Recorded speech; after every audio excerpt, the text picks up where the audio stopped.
What is amplified identity? Is it for you? And why me? I'm Tiffany Samples, and through my various jobs over the years, which range from ballroom dance instructor to health insurance sales, radio sales, and a few other things in between, the majority of my career was spent in massage therapy and then aesthetics. I was a national trainer, traveling and teaching and learning to communicate with people. But every time that I would come back home to my office, there were certain through lines. So over the years, whether it was massage therapy in a hospital setting or a gym setting, I would find that people present with very similar pain. Now, in massage, you are taught that there is a template that you go by, but every body that walks through the door is different. So you adjust this based on the person. But I would see recurring pain, and I would talk to people about their stress. Now, in my scope of practice, we don't give advice in a way that a counselor or a therapist does, but we could ask leading questions and try to help people draw those correlations and then seek out help other places if they need to, or maybe find that they can make the changes in their lives to better their lives. And then as I went on, I realized that there were a lot of people that were just coming to me to talk, to get things out and deal with that stress. So now I've moved into a new part of my career where I can utilize that using, again, a template that we come in, we assess, we figure out what's going on, we move through some things, but everybody is different. So I'm able to take 25 years of experience in these other places and now focus it on really helping people with that pain and anxiety that they feel. So this may not always be physical pain. We will talk about that because there are ways that your body will try to get you to slow down and listen to it. So if you are in a stress position, anxiety is running your life, you're trying to control everything, but you just can't, and you're finding that these things are popping up. I've been dealing with that for 25 years. Now I get to do it in a more structured way to where we can actually talk about the things that are usually recurring that may have started a long time ago and you just haven't been able to see those through lines. So we have discussions, I ask questions, and we will find what is best for you. This is different for everybody. There are commonalities, and I deal with a lot of strong-willed, independent people. So if you are the person that your friends go to you for advice, you are the person that takes control in a situation. And so it's a little scary to ask somebody for help because you're always the one helping everybody else. Yeah, I can talk with you. That's the kind of person that I was too.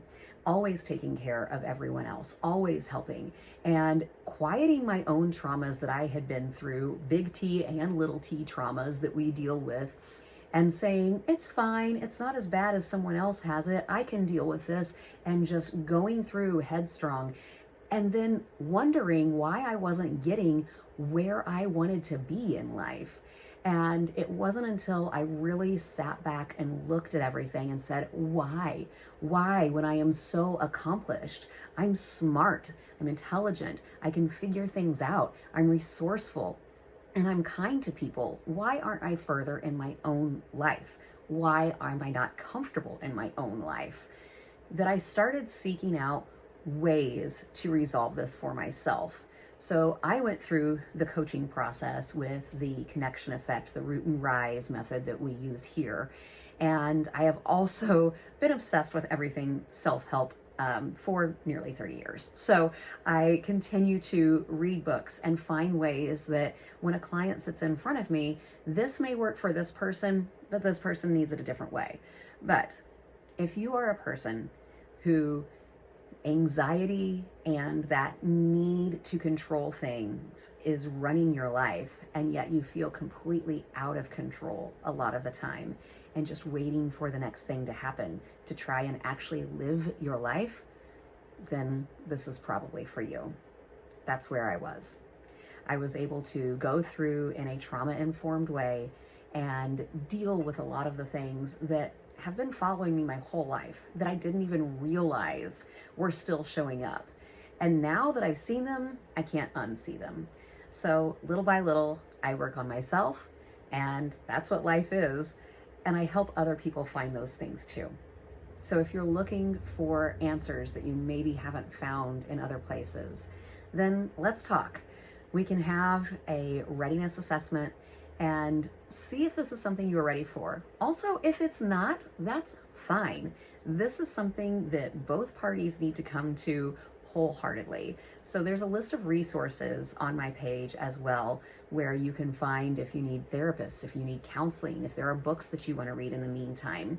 And the difference in therapy, counseling, and coaching is you can kind of think of it like after an accident.